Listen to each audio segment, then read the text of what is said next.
Uno de los temas más comunes a los cuales nos enfrentamos los abogados laboralistas, sobre todo cuando nos dedicamos al litigio, es el tema del contrato de realidad. Sobre el contrato de realidad hay diversas jurisprudencias emanadas de las altas cortes, los cuales le han hecho un estudio a este fenómeno jurídico en diferentes frentes. Pero lo más importante es que tú puedes encontrar información abundante en las redes sobre el tema del contrato de realidad. Por esa razón, pensaría uno que como es un tema tan trillado y tan conocido por la opinión pública, debería ser una práctica ya muy poco utilizado tanto por el sector público o por el sector privado, pero lamentablemente lo que uno se encuentra en la realidad es que es una práctica común y permanente, con lo que el empleador persigue desprenderse de las obligaciones emanadas de un contrato de trabajo, como son las prestaciones sociales. Esas conductas de las que le hablo, que son abiertamente discriminatorias y que buscan desconocer derechos laborales, son esos escenarios en los que nos toca, como abogados laboralistas y abogados litigantes, iniciar acciones jurídicas para hacer valer el contrato de realidad. Es tan común este tema en el mundo jurídico que me atrevería a decir, sin temor a equivocarme, que más del 30% de las demandas que hoy cursan en el país buscan la declaratoria de un contrato de realidad. Pero, ¿qué es un contrato de realidad?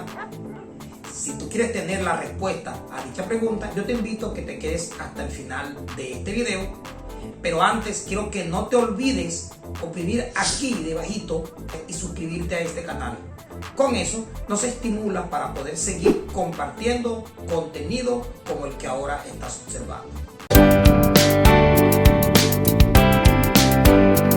Según lo regula esta norma, un contrato de trabajo es aquel por el cual una persona natural se obliga a prestar un servicio personal a otra, natural o jurídica, bajo la continuada dependencia y subordinación de la segunda mediante una remuneración.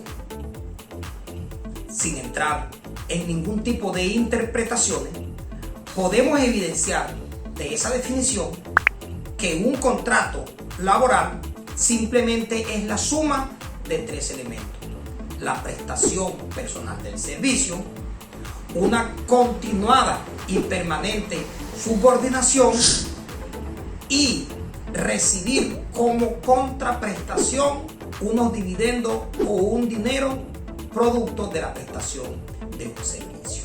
Es decir, son los tres elementos de una relación laboral de las que trata el artículo 23 de nuestro Código Sustantivo del Trabajo y la Seguridad Social. Tres elementos que, para comprender bien el tema que hoy nos convoca, no podemos perder de vista. Cuando un empleador pretende contratar los servicios de un trabajador y este empleador es conocedor de la norma y conoce cuáles son las consecuencias y cuáles son los derechos en favor del trabajador y que a los cuales él está obligado al momento de suscribir un contrato laboral, simplemente acude al Código Sustantivo del Trabajo y lo contrata a través de uno de los contratos, de uno de los tipos de contratos que están señalados en dicho estatuto laboral. En ese estatuto nos encontramos, por ejemplo, que de acuerdo con su forma existen dos tipos de contratos: el contrato verbal o el contrato escrito. Y de acuerdo con su duración existen los contratos a término fijo, contratos indefinidos o contratos por obra y labor, entre otros. Son varios tipos de contratación sobre los cuales existe una consecuencia jurídica, que es el pago de prestaciones sociales que favorecen al trabajador como medida protectora. Pero lamentablemente muchos empleadores aún intentan disfrazar la relación laboral dándole alguna otra denominación con el único interés de evadir las responsabilidades que señalan el tipo de contrato de los que anteriormente señalamos. Por ejemplo, un empleador necesita contratar a un celador para que le cuide su empresa. En vez de acudir a una de las modalidades ya señaladas anteriormente, resuelve disfrazar la relación laboral utilizando un tipo de contrato que no genere ese tipo de prestaciones sociales. Así, por ejemplo, decide suscribir con el trabajador un contrato de prestación de servicio, a sabiendas que como es un contrato de naturaleza civil, no conlleva el pago de prestaciones sociales, lo que sí está obligado a cancelar a suscribir un contrato como los que ya señalamos. ¿Qué está haciendo allí?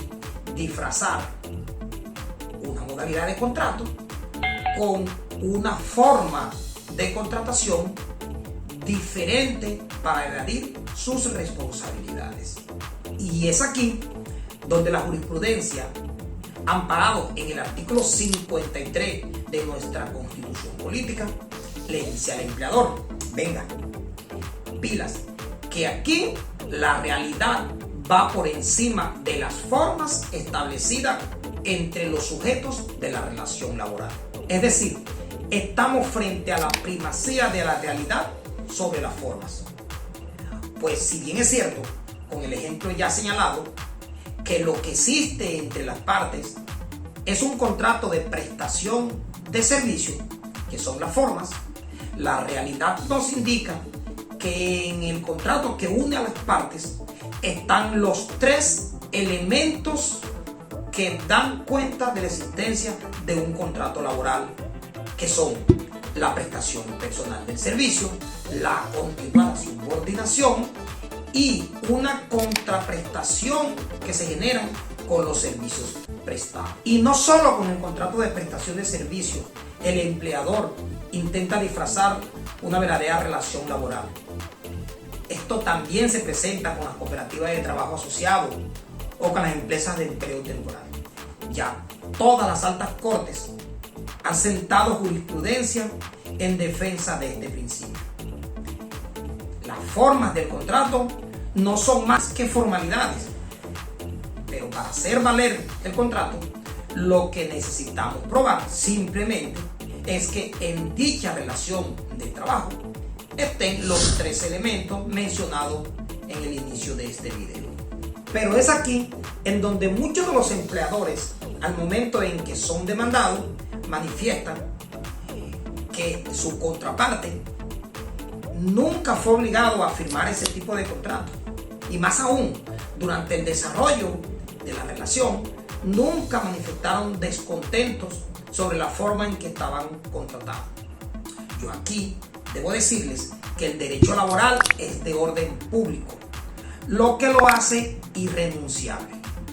Por ejemplo, si existe un documento en donde el trabajador acuerda con el empleador el no pago de prestaciones sociales como su cesantía, ese acuerdo lo toma la norma como inexistente, porque ni siquiera el mismo trabajador tiene las facultades para renunciar a los derechos laborales, porque sobre ello existe la protección de la irrenunciabilidad.